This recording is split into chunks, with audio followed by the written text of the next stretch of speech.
Hello, everybody. Thank you for attending our third Climate Change in Your Health webinar on severe weather presented by Credit Valley Conservation. This is the third and final installment in our series of 3 webinars on the issue of climate change and human health. Originally, this webinar was planned to be an in-person workshop. Although we cannot meet you in person, we are happy to be able to provide this information to you virtually. So my name is Josh Brooks, and I'm a program assistant with the Rural Residential Outreach Team at Credit Valley Conservation, and I'll be your host for today's webinar. So as we move forward, I'll be introducing you to a panel of experts as we explore the issue of climate change, severe weather, and its impacts on health.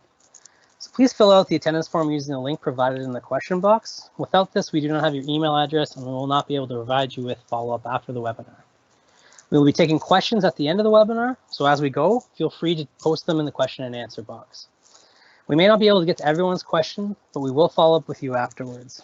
If something's not working, please type in the question box and we'll have our technical support assistant Clantha help you out. Please note that this webinar is being recorded and a link to this recording will be provided after the webinar. So before we begin, I'd like to say a few words about Credit Valley Conservation. Since 1954, Credit Valley Conservation has been responsible for protecting, managing, and restoring the natural resources of the Credit River watershed, which is located within the Golden Horseshoe, one of Canada's most populated areas. So you may have visited one of our conservation areas, attended an event, or taken part in one of our tree planting opportunities. We also monitor flood hazards, conduct permitting and regulations, and lead research and innovation to keep our environment healthy and climate change resilient. So this work is made possible by support of our partner municipalities who provided the funding for the delivery of these programs and services. I would also like to formally acknowledge the land and water and the first people of this land. We acknowledge that the land and water which we live, work, and the entire Credit River watershed is a part of the tree lands and territories of the Mississaugas of the Credit. The Credit River watershed is the traditional territory of the Huron-Wendat, Haudenosaunee, Métis, and most recently the Mississaugas of the Credit. So as citizens, we continue to be party to the treaties made with Indigenous peoples, and we recognize their enduring presence on this land. We also affirm that this land and water is our common source of life, and that we all must share in its care and prosperity. We hope that this webinar will help you care for your land and water and prepare you for the challenges we face together as a result of climate change. So before we get started with this, I'd just like to introduce our panel of experts. We have Tim Kuntz, specialist in water resources hydrology and hydraulics. And we have Kelsey McNeil, our watershed monitoring specialist, and Alexandra Service, our climate change specialist from the town of Caledon. So on our last webinar, I spoke about how disease was an obvious or tangible impact of climate change. I mentioned how it wasn't exactly at the forefront of our minds when thinking of the effects of climate change. However, with severe weather, we get this stark opposite.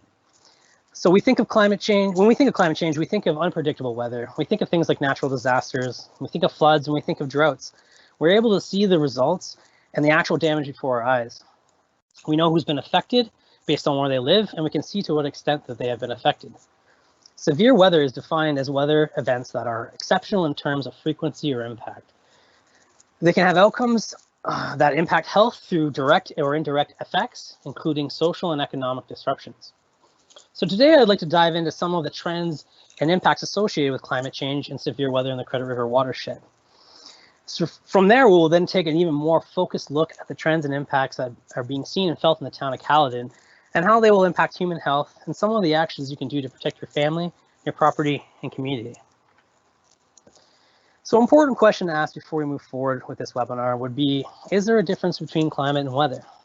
And the answer is yes. Although climate and weather are often used interchangeably, there is a difference between the two terms.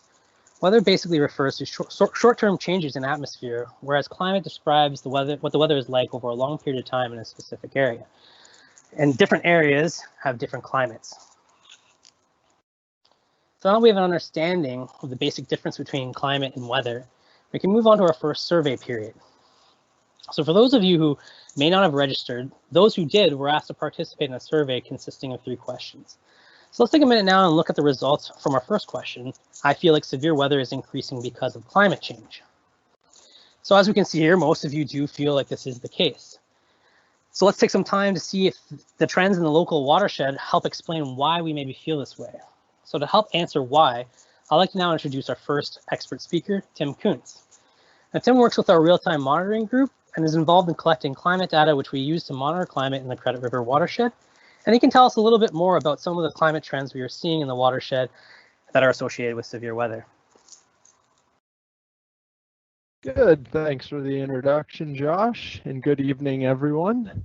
Hey, Tim, can I get you to maybe share your screen with us right now? You can't see my screen, I'm sorry. That's all right. Okay, it's telling me on my end that I am sharing my presentation here. Okay, so we'll come back to some of the trends that we're seeing in the watershed. So right now we can maybe take a look at some of the impacts of severe weather on our local environment. So to speak to that, I'd like to introduce Kelsey McNeil, who works with our ecological monitoring group. So Kelsey, what does increased instances of severe weather mean for plant and wildlife communities in our region? So it's important to remember that severe weather events occur naturally. Our communities are used to dealing with ice, windstorms, and heavy rainfall, and these severe events are part of the natural process. For example, flooding moves streambed material around and makes habitat for fish and other aquatic wildlife, and can facilitate spawning for some fish species. It's when there are changes to the frequency, duration, timing, and magnitude of these events that it can negatively affect the communities. So frequency, or how often the event takes place. When we're looking at that, we think that if the intense rainstorms that lead to flooding happen more often than they normally do throughout a year or at certain times of the year, it may not allow the stream communities time to recover between events. For duration, or how long the event lasts for. If these intense rain events last for prolonged periods of time or longer than we're used to, you might get more rainfall, which could lead to bigger floods than we would normally expect.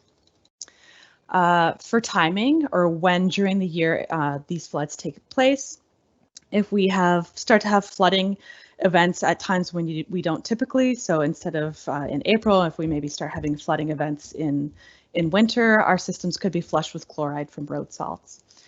And for magnitude, or how big an event is, it's similar to duration. If you have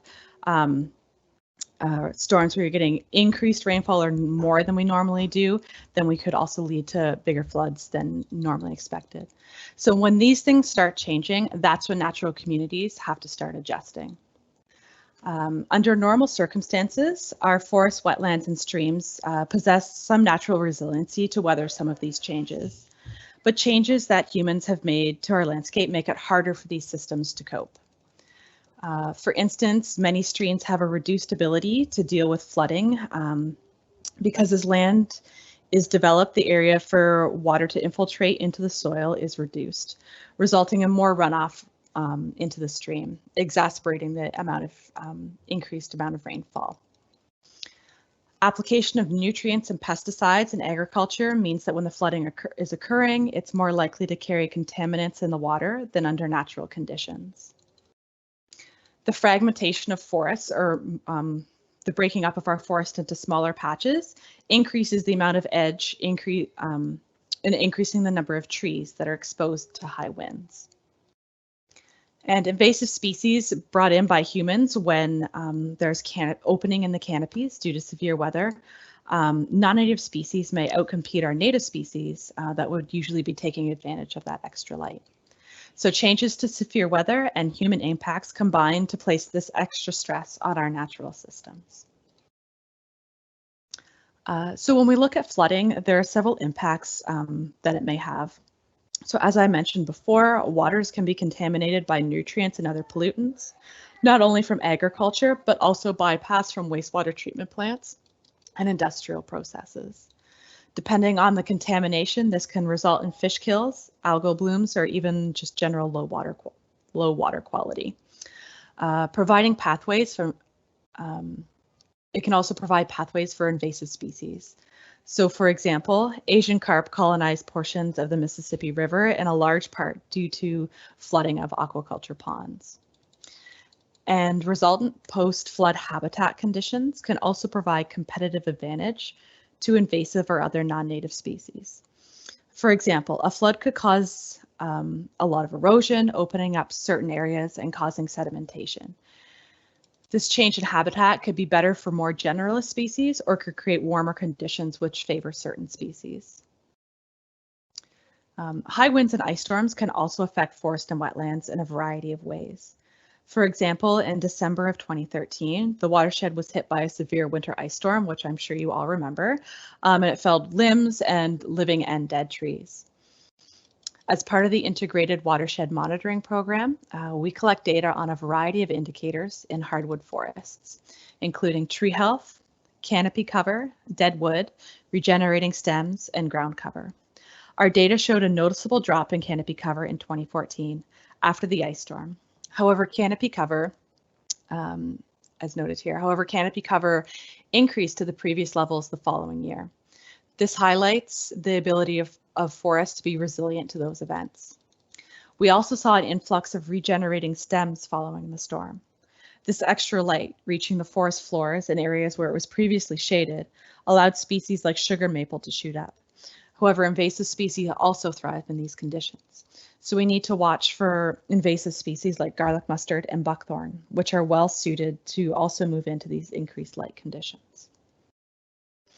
Our data has also shown an increase in the amount of dead wood on the forest floor. Downed wood is important in forest communities as they provide habitat and food sources for wildlife and replenish nutrients in the soil as it decomposes. You can see that the combination of emerald ash borer and the 2013 ice storm resulted in an increase in the amount of dead wood in our hardwood forests. In many cases, this is actually a good thing because many of our forests are managed and not enough dead wood is left behind to support in the forest to support these ecosystem needs.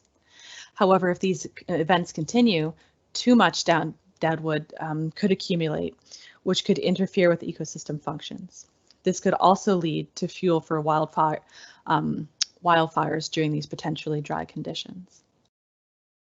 As Tim will mention, we might also see prolonged periods of drought, which can negatively affect our natural communities. So drought conditions can lead to drying of wetlands and streams, and the reduction in the amount of water available in ground and surface water systems. Drying of wetlands can lead to reduction in habitat for wetland birds and amphibians, and drying of streams can reduce habitat for fish and other aquatic organisms. Lack of water can place stress on plants, which have been adapted to a specific range of moisture requirements. Drought can push conditions outside of those natural ranges, resulting in shifts in the plants that make up wetland communities. Amphibians are more susceptible to illness when combined with other stressors, such as breeding ponds to dry more quickly due to drought. And drought doesn't just affect wetlands and streams, it can also affect forest ecosystems.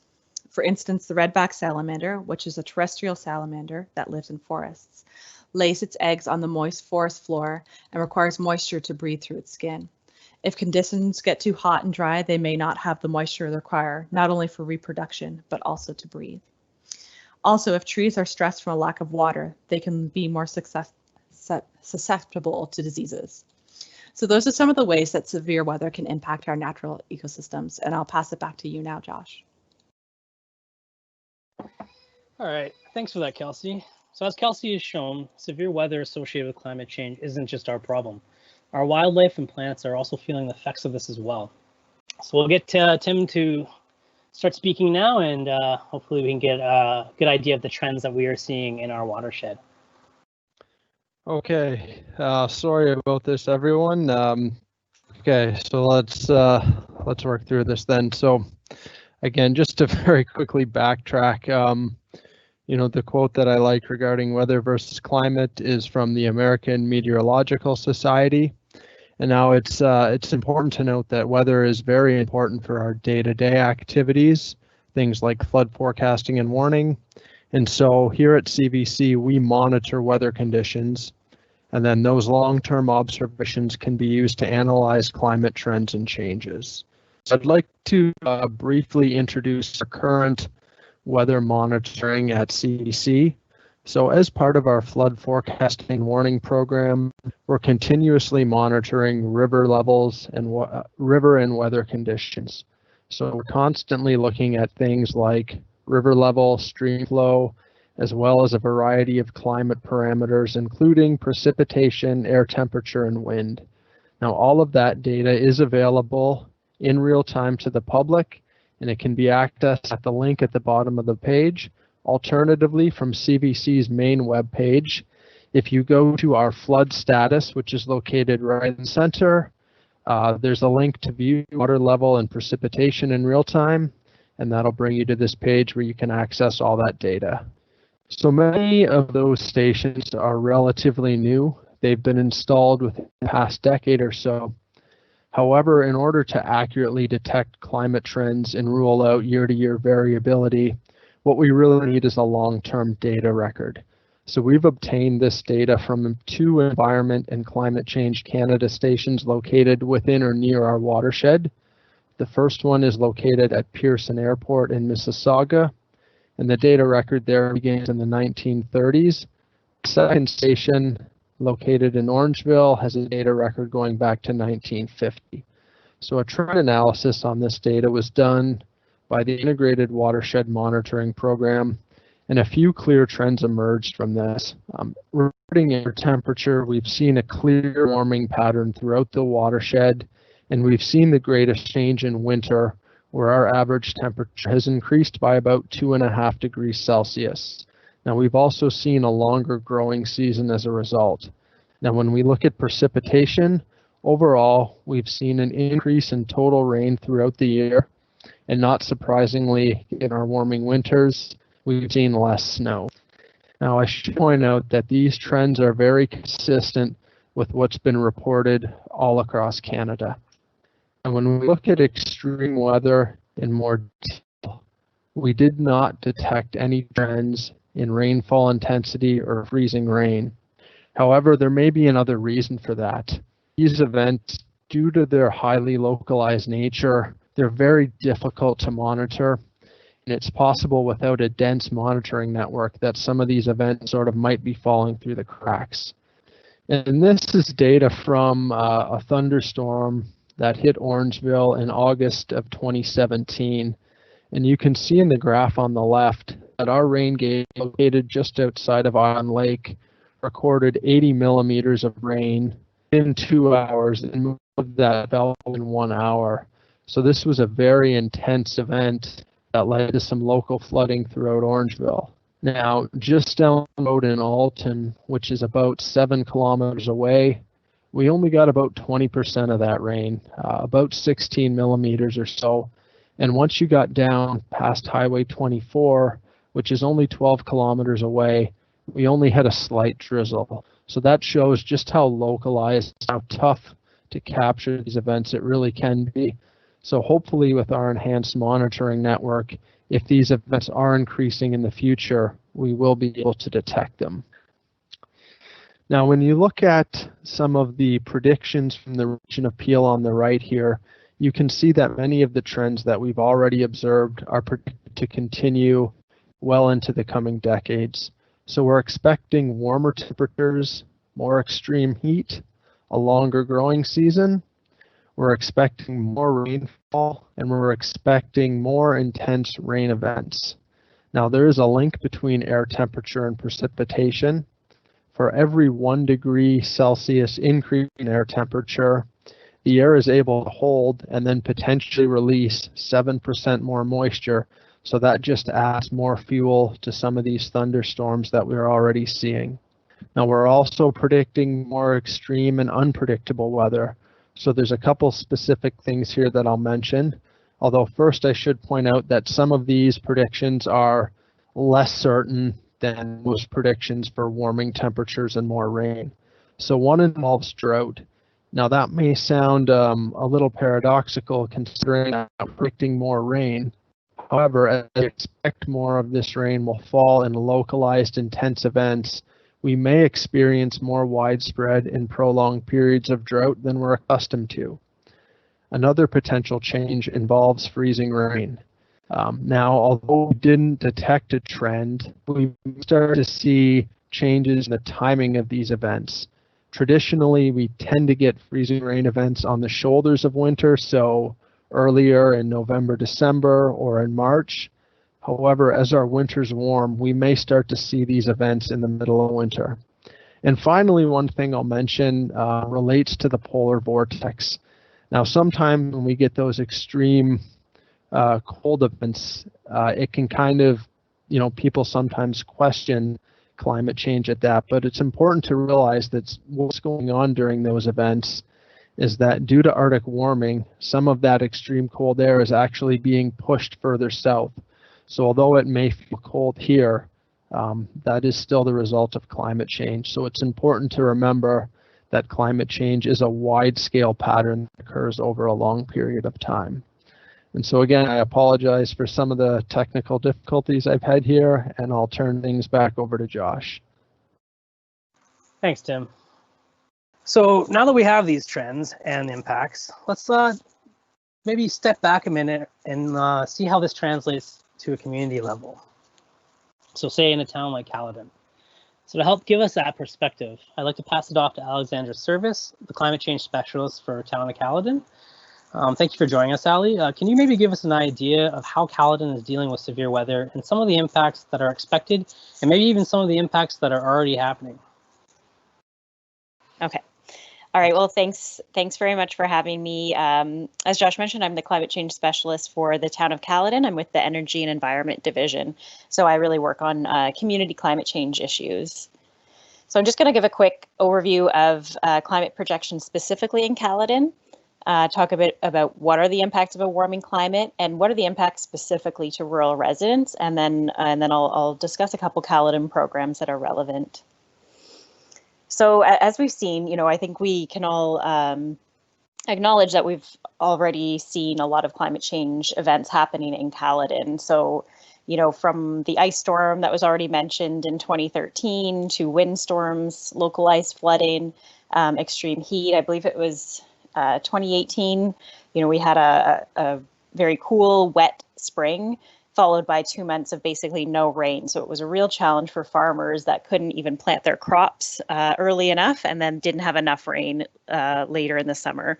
So really, challenging and unpredictable weather patterns. And then of course, most significantly, just last March in Bolton, flooding that caused about 200 homes to have to be evacuated in the downtown due to an ice jam in the Humber River. So this was really the result of, freeze-thaw cycles through February and March and breaking up of that ice, and then heavy rains as well. So it's something that we are really seeing even here in Caledon. So to understand better what Caledon itself would be facing, we did a study on climate projections out to 2090 to better understand the trends. So similar really to what Tim said, there's really not much difference throughout Southern Ontario, but we just wanted to get a sense of really the local context. So again, we're seeing increase in temperature in all seasons, but also an increase in the number of those extreme over 30-degree heat days in the summer. Increase in annual precipitation, especially in the winter, spring, and fall, but again, less rain in the summer months. So, we will get those longer periods of dryness and then maybe those short bursts of intense rain. In the short term, a lot of increase in freeze-thaw cycles, and not necessarily just in the shoulder seasons, but even in January where we're seeing things start to thaw. Over the long term, this is likely to potentially decrease as weather warms to more consistently above zero. But those freeze-thaw patterns really have a big impact on roads and infrastructure. We also see we're expecting longer growing seasons as a result of warming, so starting earlier and ending later. But this doesn't necessarily mean a blanket positive thing for farmers because of these other impacts and the unpredictability of weather and new diseases and pests that farmers will have to contend with. And like Tim, we saw less predictability in seeing any changes to freezing rain patterns and wind, but again, these are very localized, so more difficult to model. So why are we seeing more severe weather? I think it's been touched on. It's difficult to attribute any one of these extreme weather events to climate change. As Kelsey mentioned, it is natural to have, more extreme weather events in any given year, but there is actually mounting and very significant evidence now that climate change increases the risk, frequency, and severity of these events. And, just in very simple terms, why that is, warming leads to, more consistent consecutive hotter days and nights, which leads to the definition of a heat wave. More warming leads to greater evaporation, which causes increased dryness in the landscape and could lead to drought. Warmer air holds more moisture, as Tim just explained. So the air has capacity to hold more moisture and dump more moisture. And then those warmer winter temperatures, can lead to greater freezing rain and freeze thaw cycles, which impacts our infrastructure. So just a quick overview of what Caledon has done, given all that climate information about what our future climate could look like. We wanted to conduct a risk and vulnerability assessment to understand how that could impact on the ground. And so we wanted to understand the impacts to our infrastructure, our roads, our storm sewer networks, socioeconomic impact. So what are the impacts to our residents, businesses, farmers, and as well the impacts on our natural systems, our wetlands, forests, and grasslands. So really we would take a climatic threat, for example, an increase in average annual temperature and precipitation, and then try to understand what are the possible impacts of that threat. So in this case, I've just pulled one up that's relevant to the rural residents. And one of those impacts of this climatic threat is an increased risk of damage or flooding of septic systems due to those extreme rain and flood events, which can result in localized contamination of wells and natural features. So then we wanted to look at who or what is impacted by that the most. And in this case, it's really rural property owners. So there can be health impacts due to contamination, as well as potential property damage. And then, of course, the natural environment is also very impacted by the increasing contamination. And then so taking all that, we kind of assigned a risk and vulnerability score. So based on what's the likelihood and severity of the impact actually happening, as well as the adaptive capacity of the feature. So we don't have as much control over, whether that flood is going to take place, but we can control more, how the landscape or how our infrastructure responds to it.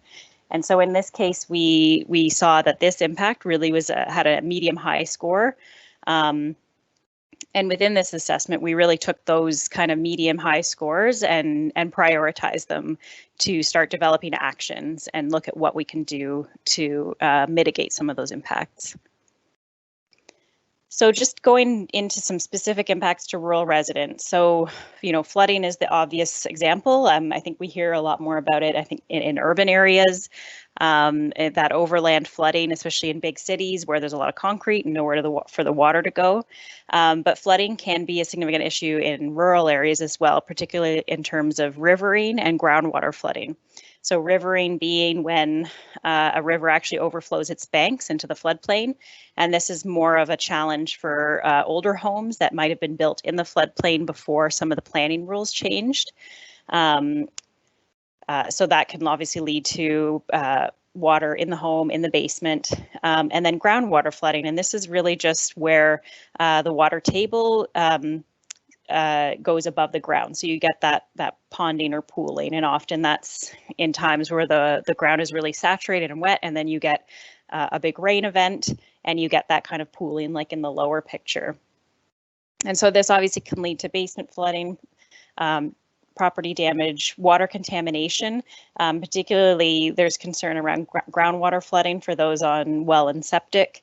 As the water, if the water is saturated in the ground, there's less opportunity for it to flow from the septic tank out into the drainage bed. And it can actually back up into the house and basement. And so that's kind of, contaminated water that can potentially enter your home. Obviously, potential for evacuations if the flooding is significant, road closures, and soil erosion, as a lot of contaminants in soil is swept off during these big rain events. Wind. So again, just last night we saw a storm with quite high winds, definitely some trees down in our area. So really the concern is damage to trees and power lines leading to power outages, as well as soil erosion, which is maybe a bit more of a concern for farmers where the soil is bare. But it's an important point to note that we want to have that good vegetation to anchor soil so that we don't experience that erosion. And just on a quick personal note, up until recently, we lived on a rural property, and This was from one of the most extreme windstorms I've ever seen in my life. It was very fast, but the highest winds I've seen, and it took out half our willow tree. So, luckily in this case, no, our house wasn't close to it, nor were our cars. So there was no damage other than to the poor tree. But, we did have some branches come down right on the driveway where we normally park our cars, and we just luckily happened to be out at the time. So it just shows it can happen very, very fast. You don't really have time to prepare, and it's quite unpredictable. Ice. So as been mentioned a few times, the ice storm of 2013, and a few, I think, subsequent to that, we've seen damage to trees and power lines again, strong possibility of power outages, as well as that freeze thaw impacts to pipes and concrete. So it can really, we obviously have concerns for public infrastructure like roads and our pipes, but it can have big impact on even private infrastructure, your own driveways, septic tanks, pipes. And then also road damage and closures. And I'll just note quickly, I've mentioned road closures a few times, and this is really a concern, particularly for rural residents as they are more isolated, and some folks are, on a road that might have only one road access. And so during these events and when roads are closed, the concern is whether people can, during an emergency, still be able to get out and access hospitals. Can they access, food and grocery stores and drugstores to get medication? If power lines are out, are you able to communicate? Whether phone lines are down or you're not able to charge phones. So it can be quite a risk when people are quite isolated. And then finally, I'll just mention drought. So again, our modeling didn't really show drought. It's another tougher thing to model because it's very defined as a long multi-year event, but we did definitely see increased potential for dry conditions, which can lead to drought. And so here we see risk of water shortages. For those on well, we do see the potential for wells drying out, and that can lead to increase in water contamination as bacteria can breed in that water. And then also increased wildfire risk. It's not something we tend to think about as much here in Caledon. We think of it as kind of a Northern Ontario issue. But learning from our fire and emergency services, wildfire is actually quite a big issue. And as Kelsey mentioned, with the increase in deadfall from wind and ice events, that can lead to more fuel for wildfires, coupled with dry conditions. So it's another reminder to, monitor wells and conserve water. Okay, so those are really the four big impacts in terms of severe weather that we're really, paying attention to here in Caledon. And I'll just go through a couple of things that the town is doing to address this. So one is our climate change plan, Resilient Caledon. So kind of taking all those threats and impacts that we discovered and developing actions to address them. So we're looking at how we can, better manage and plan for our roads, road repairs and road design, our stormwater networks, and our emergency services and response to better prepare for extreme weather. We're also currently updating our official plan, and if anyone is interested, you're welcome to get involved in this. It's going to be quite a big overhaul, and we're also looking at how new developments can be more resilient. We do offer an annual community green fund, so this is more for community programs, but there is an ongoing project we've had with Credit Valley Conservation to remove invasive species, which involves a lot of private landowners. So there are definitely ways for private landowners to partner with community organizations and enhance your property. And then, of course, some of you might be familiar with the town's annual tree seedling program, which this year was put on a bit of a hiatus due to COVID-19, but hopefully next year will be again in full force. So, we offer quite heavily discounted tree seedlings and potted stock, and we partner with both CVC and TRCA, particularly for landowners that want advice and support with actually doing the planting and the siting of the trees. So I think it's a really good partnership and something to be aware of when we launch the program again next year. So thank you so much for listening, and I'll turn it back over to Josh. Thank you very much, Ali. So I guess we've seen now that Caledon is already experiencing some of the impacts of severe weather related to climate change. So with that said, let's take a look at our second survey question. Have you or someone you know been affected by the following severe weather events? It seems like everyone's starting to get the same sort of idea that these severe weather events are starting to happen, and these are associated with climate change, and we know that that's only going to increase moving forward. So we've learned about why we're seeing more of severe weather, as well as the impacts associated with it, but what can we do to prepare ourselves? Well, let's take a minute and look at what you guys said when answering our last question. What actions have you taken to prepare for severe weather? So it seems like most of you have an idea of how to prepare for severe weather, as we've seen by the fact that everyone has some sort of plan to cope with this. So this question, though, just addresses what we can do to help prepare. But now I want to talk about what we can do to help mitigate or lessen some of the impacts associated with severe weather. So when talking about actions you can do on your property to help mitigate the effects of severe weather, wetland protection and management probably slots in number one on the list. So when dealing with protection, if you have a wetland on your property, the best thing to do is to not disturb it. Leave a buffer area around the wetland when mowing, and don't remove any native vegetation that might be cropping up around it. You'd be surprised how quickly a buffer can develop into a wetland if allowed. Maybe you have a wet patch on your property of unused land that you haven't been cultivating or you haven't been using for any other purpose. This represents a great opportunity for you to create your own wetland. So in this area, stop mowing and allow these natural wet areas to reestablish a wetland itself. So when talking about wetlands and when talking about things like ponds, dams inadvertently come into the equation when we deal with those. So it's important to inspect and repair any dams that you have in order to prevent any blowouts that can cause massive flooding and damage downstream, as you can see here in this picture. So ideally, we want to remove any dams in order to restore that natural hydrology of the landscape. But if that's not possible, ensuring that these structures are in tip-top shape is extremely important for you and the others downstream from you.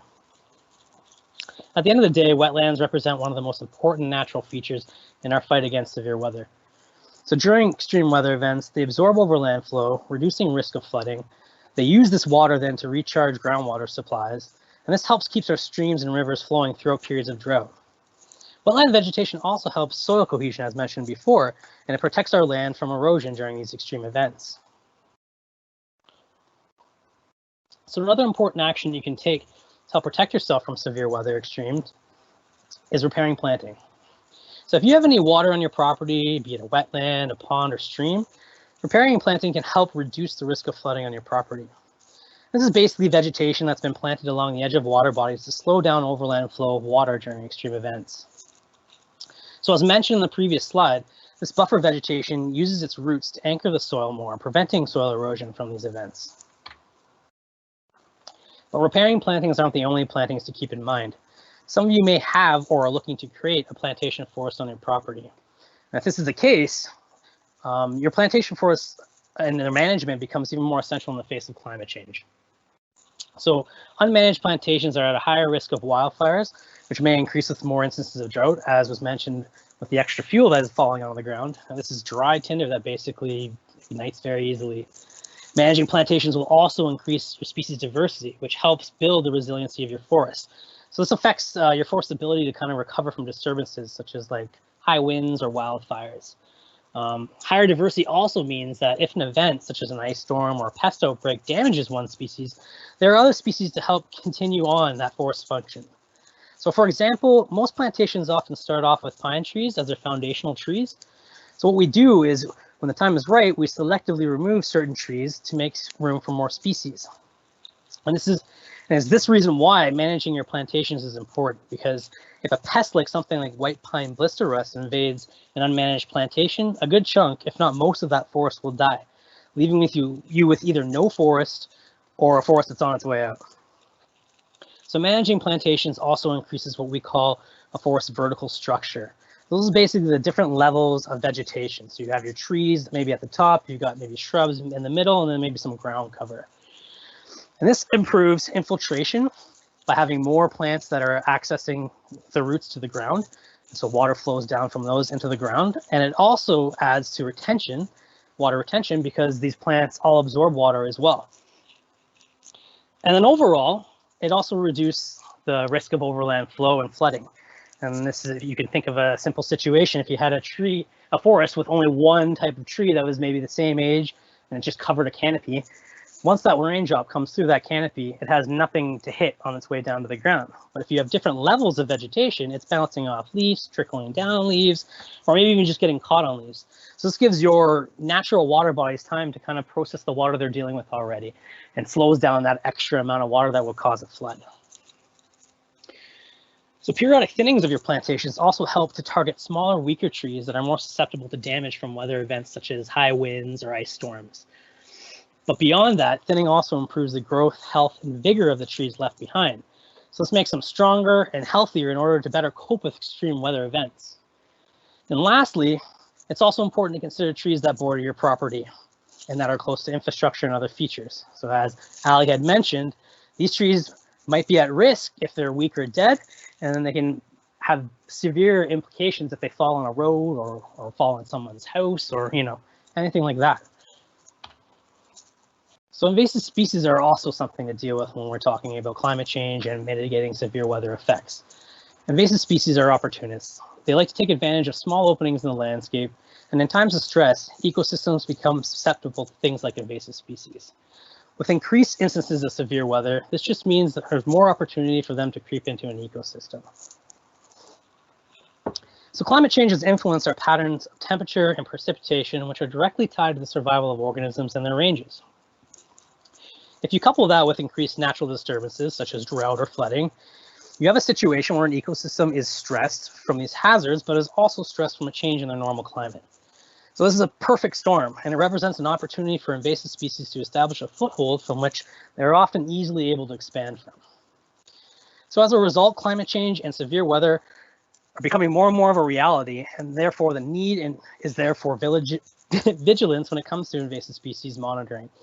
And invasive species are also responsible for ecosystem collapse, economic hardship, and can be a risk to human health. So I just want to briefly touch on septic tanks, as this topic is an upcoming topic for our webinar that we will be linking to you at the end of this presentation.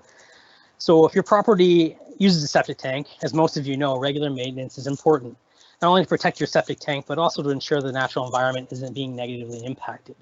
So as Ali had mentioned before, increased flooding associated with climate change could lead to higher groundwater levels, which can negatively impact your system and allow for contaminated water to back up and leak into your house. This can also cause difficulties with the flow of water from the tank to the drainage field. With the potential for increased precipitation and flooding, maintenance becomes even more important moving forward. So if you guys have been with us for the past 2 webinars, or even if you're just joining us for the first time, the overall idea I've been trying to communicate is that support of our ecosystems helps build their resiliency. And this resiliency is important in reducing extremes, and in our case, extremes related to climate change. The natural environment is like a well-oiled machine. Each piece has its function, purpose, and they all work together in concert to efficiently manage and balance the landscape. This machine controls and regulates the environment's natural processes and provides services like drought protection, flood, and pest control. But over the years, human influence has taken out parts of that machine. And we have rearranged it to the point where it no longer works in the way it was meant to, and what still may work doesn't work as well as it used to. So the goal for us here is to now put that machine back together. And we do this by taking some of the restorative actions previously mentioned in this presentation, as well as the ones from our past webinars. So climate change is a phenomenon that affects us all, and it's all our responsibility to help repair the damage that's been done in order to return the environment to a state of harmony and balance. So at the end of the day, we all know the cliche term, knowledge is power, but it's true. So how would you equip yourself with the knowledge that you need to do this? Well, you could go on the internet and search, like I've said before, on Google, but you can also look at information that is based locally and the scientific data that's been analyzed and curated for our particular community, and that's our alternative. It's your local conservation authority. You have a local conservation authority that your municipality has spent the time investing in, which has scientists, engineers, and ecologists that are available to you for knowledge and advice. We have a wealth of information and scientific data, and today I'd like to go through some of the tools and information we have to help you make the most of your property. So first off, we offer self-education through your guide to the Caring for the Credit information book, which basically allows you to create an action plan, which is a list of potential projects that you have available to you on your property. Beyond that, we also have specialized workshops that help give you the know-how to do some of these smaller projects on your own, or just to give you a better background of what we offer. And then lastly, we also offer print and web resources too that we can forward you to. We also have recommendations that we can provide by conducting property site visits, as well as hooking you up with service provider lists that are external to us. We have funding internally through tree planting subsidies, as well as our landowner action fund, which can reimburse you for 30 to 100% of your project costs, depending on the environmental merit of the project. We can also connect you with outside funding opportunities that exist, so for example, with your municipality or the province. So things like rural water quality programs and well abandonment programs. We have a wide range of services that we cover, and tree planting, plantation management, forest management, meadow restoration, aquatic and wetland restoration, advice on invasive species control, habitat structures, and as well as direct sale of nursery stock is something that we offer. So if any of this interests you, please feel free to contact us at stewardship@cvc.ca and let us help you connect you with your property. And lastly, as I mentioned before, if you do have a septic tank, you're encouraged to join us for our first online septic social, June 16th at 6:30. And here you'll learn how to manage your septic system and how it works and how you can keep yourself and your system healthy. Okay, so now we'll take an opportunity to look at some of the questions that have been coming up. Hi, yes, Josh. So my question is, how does intensity versus frequency play a role in assessing the risks from extreme weather events? I think intensity tends to be, you're kind of planning for, you're often planning for the worst case scenario, which is more to do with intensity, but as a municipality, you only have so many resources. So, we look at return periods for storms. You have a 1 in 2 storm, 2-year storm, 1 in 25, 1 in 50, 1 in 100. So the likelihood of a storm happening in any given year. But we know that the frequency of those major storms, the 1 in 100 years type storms that are really, really big, we know that the frequency is starting to increase. So instead of getting them only once every 100 years, it might be 2 or 3 or even 4 times every 100 years. And so we're starting to have to plan for the types of storms that we never would have expected to see, or that, you would kind of just say, well, we'll deal with that when it comes. And now, I think that's, for most municipalities, that's just not good enough. We do have to start looking at how storm sewers are designed, how our new neighborhoods are designed, so that we can accommodate, we're not going to ever be able to accommodate every massive storm. There's sort of no pipes in the world that are necessarily big enough to convey everything. But it's sort of a balancing act of, what's going to be the biggest risk to the most people the most often. Hopefully that, I don't know if that answers it, but it is definitely a tricky thing. All right, thank you. Okay, that looks about it then. And any other questions that do come in after, we will definitely follow up with you. I'd just like to thank everyone for attending this webinar today, and thank our expert panelists for coming in and helping us out and providing us with very good information on our local watershed and also on the local community of Caledon. And at the end of the day, I'd like to remind you guys to direct any questions you have about this webinar or any of our material towards stewardship@cvc.ca. So once again, thank you for attending, and I hope you all have a great night.